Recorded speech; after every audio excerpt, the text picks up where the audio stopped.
Have you ever heard of the mirror game?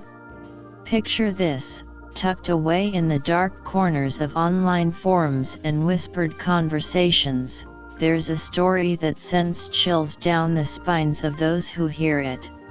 It's the legend of the mirror game, a spine-tingling ritual that folks talk about in hushed tones, claiming they've come face to face with its dark mysteries. So, here's the problem, the mirror game ain't no walk in the park. It all kicks off innocently enough with a regular OL mirror, but what follows is anything but ordinary.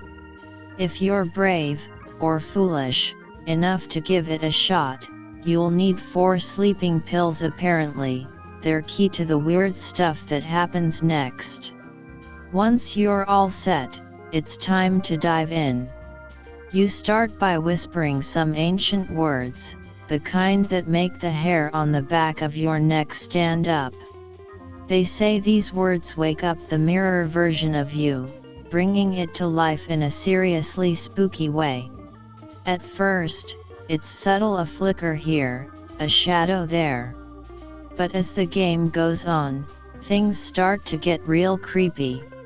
The reflection in the mirror starts acting like it's got a mind of its own, giving you these bone-chilling smiles and gestures that feel way too real.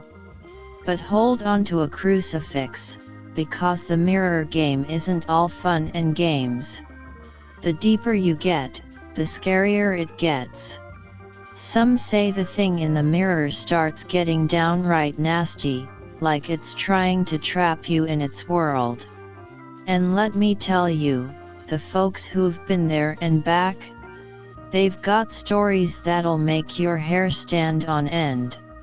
If you're smart, you'll steer clear of this one. But if you're feeling brave, just remember, once you're in, it's tough to get out. And even if you do manage to escape, you'll never look at a mirror the same way again. Here is one story of a teenager who played the mirror game. Yes, it's real and it's not very popular yet, but it can be proven if you play it yourself. But I beg you, don't do it. I'm not gonna explain all the steps for people's safety, but I'll mention a little.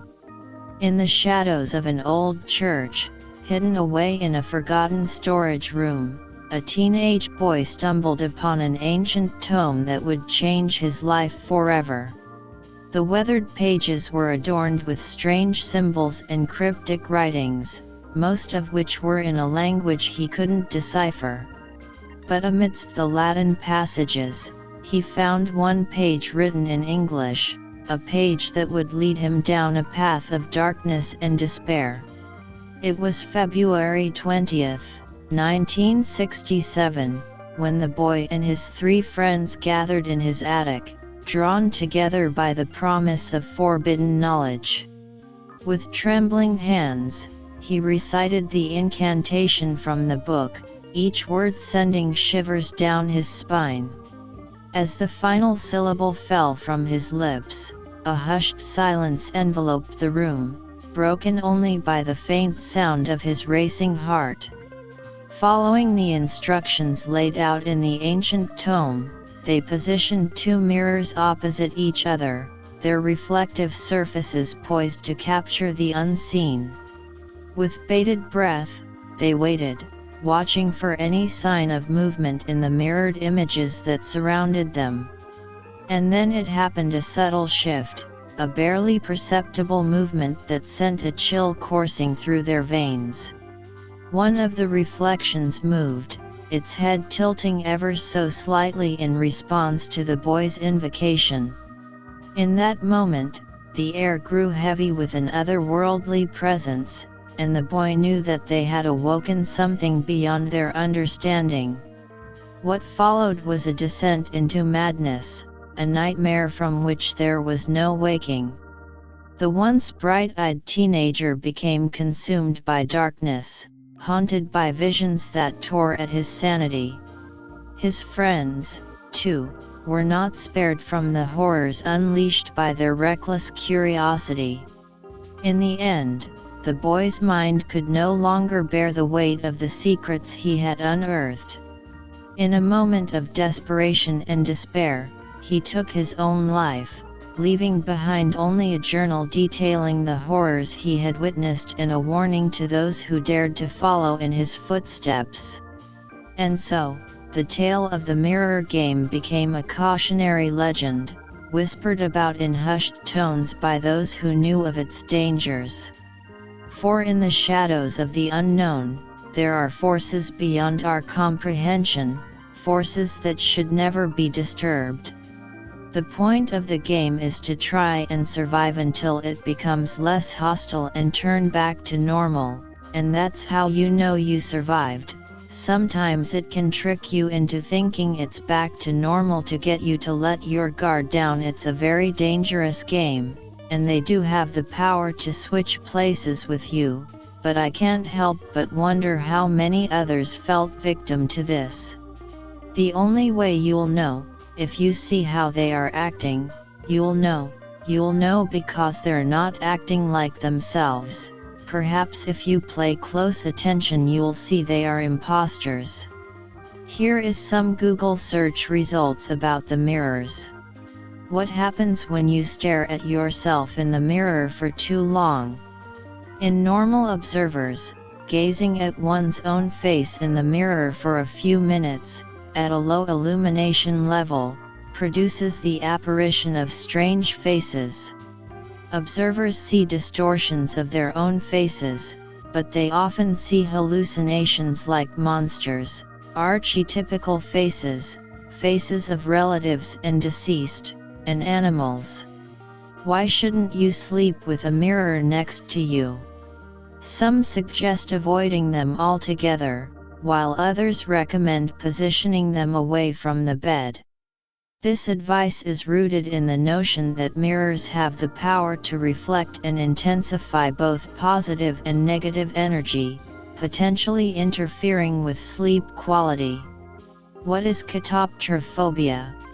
Someone with catoptrophobia will have an abnormal and irrational fear of mirrors that results in fear, anxiety, panic, and distress if they see a mirror or think about seeing a mirror. Negative thoughts and feelings are likely to be further exacerbated if they see their own reflection in the mirror. There is a psychological phenomenon called mirror movement illusion or mirror touch synesthesia, where individuals perceive their mirror reflection as not moving in sync with their own movements. This can occur in conditions such as mirror touch synesthesia, where individuals experience a merging of visual and tactile sensations, leading them to feel the sensations observed in others, including their own mirror image. All these things are what I explained in the story. They try and tell people they are crazy and have a mental disorder, but that's not the case. When you hear about strange things in the mirror, or odd mirror movements like your reflection not acting right, or recordings of it, that's the thing I'm warning you about. Do not play games with it, and don't try to communicate with it, because the second you do any of that, it's all over. And if it's too late for you, the best thing I can tell you is to stay away from anything that is reflective.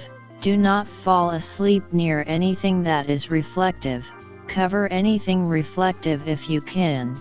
It could switch places with you, and you could be trapped. I don't know how to reverse it. The best thing I can tell you is to stay away from the mirror game. Do not tempt the creature in the mirror. The entity in the mirror is very self-aware of you, and I promise you, you do not want to play the mirror game. Do not try to trick your reflection to make your reflection to act unnaturally in the mirror. Do not try to trick your reflection to messing up. It will harm you.